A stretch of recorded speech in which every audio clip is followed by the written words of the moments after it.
मौलाना साहब, 2 दिन पहले मेरे ख्वाब में एक अल्लाह का फरिश्ता आया था। उसने बोला जो कसरत से दुरूद शरीफ पढ़ेगा उसको तोहफे में एक हीरा मिलेगा। काम छोड़कर सिर्फ कसरत से दुरूद पाक पढ़ रहा हूँ। मोहम्मद रसूलुल्लाह, ला इलाहा इल्लल्लाह, मोहम्मद रसूलुल्लाह, ला इलाहा इल्लल्लाह। एक बार पढ़ ले रहा हूँ दुरूद पाक, ला इलाहा इल्लल्लाह मोहम्मद रसूलुल्लाह। अब ये लो, इस हीरे के असली हकदार तुम हो।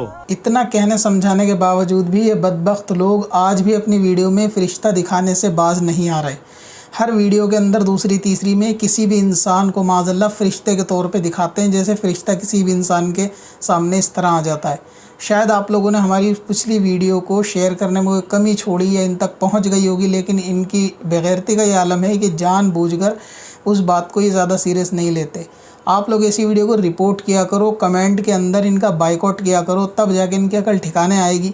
हराम की दौलत खाने के चक्कर में ये लोग इतने अंधे हो गए हैं कि अब ये फरिश्ते को बार बार वीडियो में रिपीट करके दिखा रहे हैं, जो कि खुली तौहीन और गुस्ताखी है। कल को कोई और भी शख्स अपनी फ़िल्मों में फ़रिश्तों को इसी तरह से दिखाएगा तो आप लोग फिर कुछ नहीं कह सकते।